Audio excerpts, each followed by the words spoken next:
Alhamdulillahirabbil alamin. Assalatu wassalamu ala asyrofil anbiya'i wal mursalin wa ala alihi wa sahbihi rasulillah ajmain. Amma ba'du, pertama sekali marilah kita kirimkan puji syukur kita kepada Allah Subhanahu wa taala yang mana Dia telah memberikan kita kesehatan dan kesempatan untuk berkumpul di ruangan yang kita cintai. Yang sama-sama kita hormati Bapak Kepala SDN 08 Kota Baduka, yang sama-sama kita hormati para majelis guru SDN 08 Kota Baduka. Selanjutnya, setelah beriringkan salam, tak bosan-bosan kita kirimkan kepada Allah baginda Rasulullah SAW yang berupa sepotong doa. Allahumma sholli ala sayyidina Muhammad wa ala ali sayyidina Muhammad. Mukadimah kami cukupkan sampai di situ. Adapun susunan acara kita pada saat sekarang ini, yang pertama pembukaan yang sedang berlangsung, yang kedua pembacaan ayat suci Al-Quran yang akan dibawakan oleh saudara kita nanti kepada Ibu Isnawati, yang ketiga menyanyikan lagu Indonesia Raya, yang keempat persatuan kata sambutan kepala sekolah. Kemudian yang kelima, penyampaian materi. Yang keenam, seri tanya jawab. Yang ketujuh, penutup. Nah, untuk menghemat waktu, marilah kita masuk ke acara yang kedua, yaitu pembacaan ayat suci Al-Quran yang dibawakan oleh saudari kita Ibu Isnawati. Kepada Ibu Isnawati, dipersilakan dengan segala hormat.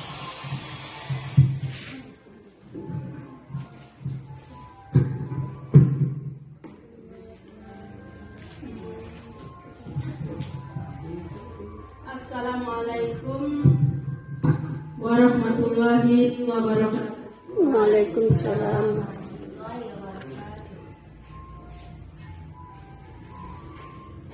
A'udzu billahi minasy syaithanir rajim. Bismillahirrahmanirrahim.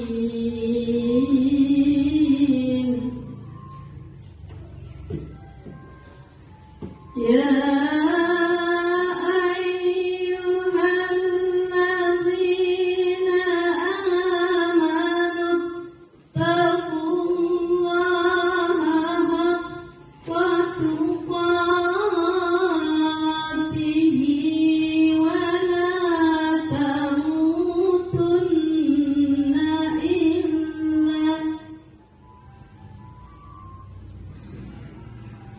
ولا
Assalamualaikum warahmatullahi wabarakatuh.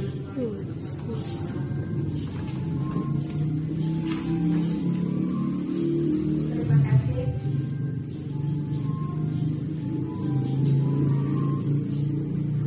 Terima kasih kita ucapkan. Milankan Indonesia Raya. Kepada Bapak dan Ibu dipersilakan berdiri.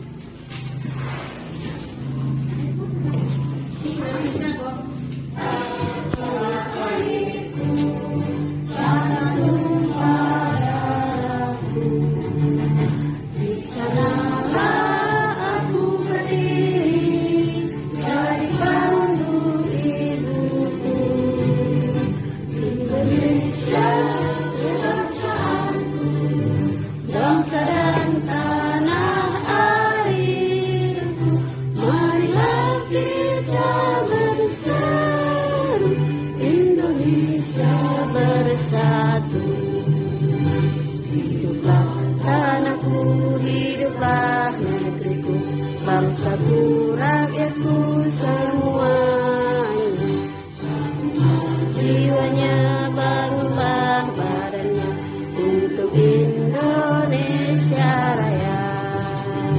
Indonesia Raya, merdeka, merdeka, tanahku, negeriku yang ku cinta. Indonesia Raya, merdeka, merdeka, hiduplah Indonesia Raya. Indonesia Raya, merdeka, merdeka, tanahku, negeriku yang ku cinta. Indonesia Raya, merdeka, merdeka, hiduplah Indonesia Raya. Kepada Bapak dan Ibu dipersilakan duduk. Acara yang keempat, kata sambutan dari deklarasi. Terima kasih atas waktu diberikan. Dan kami alhamdulillahirrahmanirrahim. Assalamualaikum warahmatullahi wabarakatuh. Pada Allah kita berserah diri, kita masih diberi kesempatan bisa hadir dalam acara aksi nyata CGP yang modul 4 budaya positif sama Andre Kasari. Mudah-mudahan di dalam proses ini hal-hal yang berhubungan dengan proses berjalan dengan baik. Kemudian salam kepada baik, selamat pagi Bapak Ibu Guru SD 08 Kota Lengka. Di sini mungkin kami tidak akan lama panjang untuk memaparkan di mana kami ucapkan terima kasih atas capaian yang telah dilakukan oleh Ibu Andi sampai masuk kepada modul 1.4 budaya positif yang merupakan proses yang sedang beliau lakukan. Kami berharap semoga dengan CGP ini hal-hal yang berbau proses, kami berharap semoga apa yang disampaikan dan mungkin itu merupakan nanti sebuah satu daripada pengembangan diri guru untuk bisa lebih memantapkan proses belajar mengajar di sekolah kita ini. Mudah-mudahan dengan hal-hal yang positif kita bisa mengimplementasikan seluruh proses yang berjalan baik terhadap ekstrakurikuler maupun kegiatan-kegiatan lainnya. Jadi itu yang dapat saya sampaikan. Silakan pada Bang nanti untuk memaparkan bagaimana proses dari dalam modul 1 ini tentang budaya positif. Itu yang dapat kami sampaikan. Assalamualaikum warahmatullahi wabarakatuh.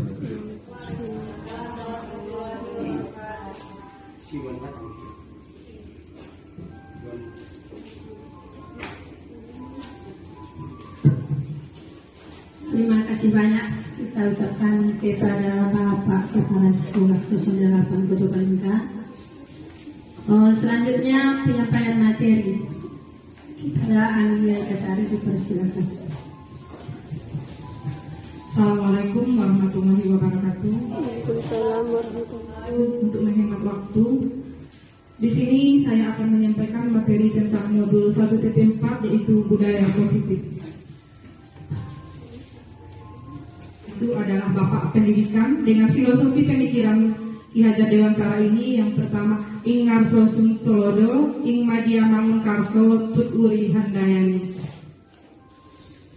Tujuan pendidikan menurut Ki Hajar Dewantara ini yaitu menuntut kodrat yang ada pada anak-anak agar mereka dapat mencapai keselamatan dan kebahagiaan yang setinggi-tingginya, baik sebagai manusia maupun sebagai anggota masyarakat. Jadi di sini murid kita itu adalah murid yang merdeka. Perubahan paradigma belajar yaitu pembelajaran yang berfokus pada guru menjadi pembelajaran yang berfokus pada murid. Di sini kita dituntut sebagai seorang guru yaitu menghamba pada murid. Menghamba bukan berarti kita menyembah anak kita, tapi kita mengetahui kebutuhan dalam pembelajaran siswa kita. Kemudian disiplin positif membentuk karakter tanpa ancaman atau hukum. Disiplin yang berasal dari diri sendiri karena rasa tanggung jawab yang muncul dari dalam diri untuk melaksanakan tindakan sesuai dengan hati nurani tanpa paksaan atau karena ingin dihargai siapapun. Budaya positif di sekolah adalah perwujudan dari nilai-nilai atau keyakinan universal yang diterapkan di sekolah. Kebutuhan dasar manusia yang pertama yaitu kebutuhan bertahan hidup, kemudian kebutuhan kasih sayang dan rasa yang diterima, kemudian kebutuhan penguasaan dan pengakuan atas kemampuan, yang keempat kebebasan akan pilihan dan kesenangan. Teori motivasi, hukuman dan penghargaan. Motivasi untuk menghindari ketidaknyamanan atau hukuman. Motivasi untuk mendapatkan imbalan atau penghargaan dari orang lain. Motivasi untuk menjadi orang yang diinginkan dan menghargai diri sendiri dengan nilai-nilai yang mereka percayai. Jadi dari teori ini motivasi itu ada 3 seperti yang dijelaskan sebelumnya. Posisi kontrol kita sebagai seorang guru. Yang pertama yaitu posisi penghukum, kemudian pembuat orang merasa bersalah, kemudian posisi teman, keempat posisi pemantau, dan kelima posisi manajer. Contoh penerapan 5 posisi kontrol. Ini ada kasusnya, kasus siswa tidak memakai atribut lengkap pada saat upacara bendera. Kalau kita sebagai penghukum, posisi kontrol kita sebagai penghukum, hormat pada bendera selama 1 jam. Itulah hukuman yang kita buat. Kalau kita, posisi kontrol kita sebagai pembuat rasa bersalah, pasti kita mengatakan berkali-kali bapak atau ibu harus beritahu kamu selalu saja mengecewakan bapak atau ibu. Yang kemudian posisi kontrol kita sebagai teman. Sebagai teman berarti kita bicara pada siswa kita, ayo dong ikut aturan sekolah, tolong bantu ibu sekali ini, lain kali jangan berbuat seperti ini lagi ya. Itulah contoh penyampaian kita pada anak kalau posisi kontrolnya sebagai teman. Kemudian posisi kontrol sebagai pemantau, kamu sudah melanggar peraturan sekolah, kamu tahu konsekuensinya. Setelah upacara kamu beli atribut yang ada di koperasi sekolah. Kemudian posisi kontrol manajer, apakah kamu tahu kesalahanmu? Kira-kira bagaimana kamu memperbaiki kesalahanmu? Dari kelima contoh penerapan 5 posisi kontrol ini, yang paling bagus kita terapkan yaitu manajer. Namun kita sering sekali menggunakan posisi kontrol penghukum dan pemantau untuk kedepannya kita supaya sebagai manajer ini kita diminta untuk menanyakan dulu kesalahan anak kita, bukan langsung menghukumnya ya, bagaimana cara memperbaiki kesalahannya. Kemudian dari manajer tadi ada namanya yaitu segitiga restitusi. Yang pertama langkah-langkahnya kemudian validasi tindakan yang salah, kemudian menanyakan keyakinan. Ciri-ciri restitusi ini bukan untuk menebus kesalahan, namun untuk belajar dari kesalahan, kemudian memperbaiki. Tawaran bukan paksaan. Restitusi menuntut untuk melihat ke dalam diri. Restitusi mencari kebutuhan dasar yang didasari tindakan. Restitusi diri adalah cara yang paling baik.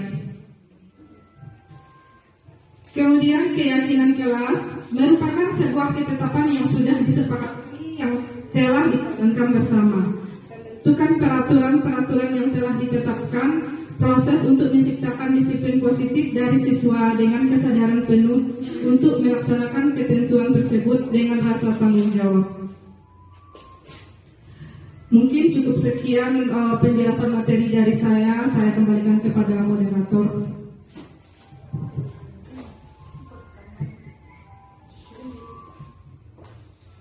Terima kasih kita ucapkan kepada pemateri yang telah menyampaikan materinya di hadapan kita bersama. Kemudian acara selanjutnya sering tanya jawab. Kepada Ibu Umi dipersilakan untuk bertanya tentang materi yang telah disampaikan oleh Anjay Kasari tersebut. Kepada Ibu Umi dipersilakan.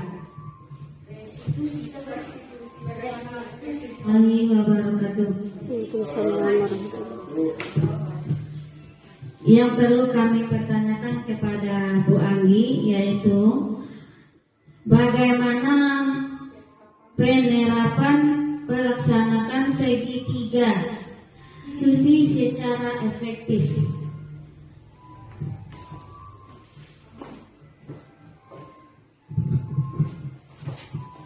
Baiklah, saya memberi jawaban dulu dari pertanyaan Bu Umi tadi, yaitu bagaimana efektifnya pelaksanaan segitiga restitusi itu. Pelaksanaan yang paling efektif yaitu kita harus face to face, berarti kita mengajak siswa itu secara tatap muka atau berdua saja tanpa ada yang lain, karena kesalahan itu nantinya tidak membuat dia merasa bersalah seperti itu. Kita harus memberikan dia dulu itu identifikasi masalah, validasi tindakan yang salah, kemudian menanyakan keyakinan.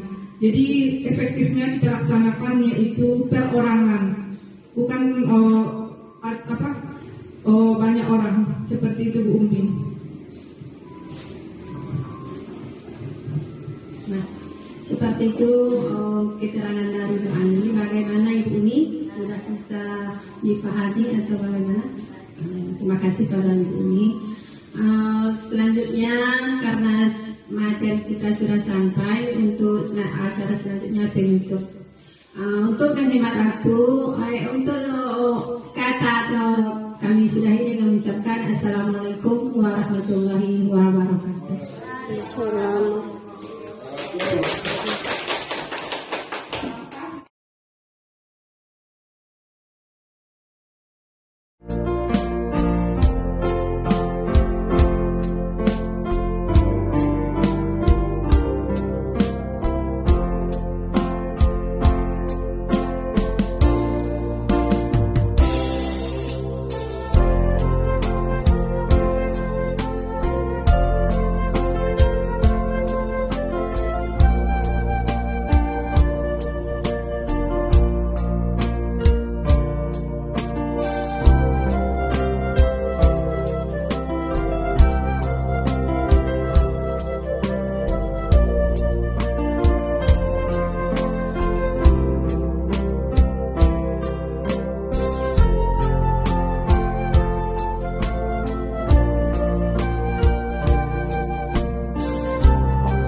kita bisa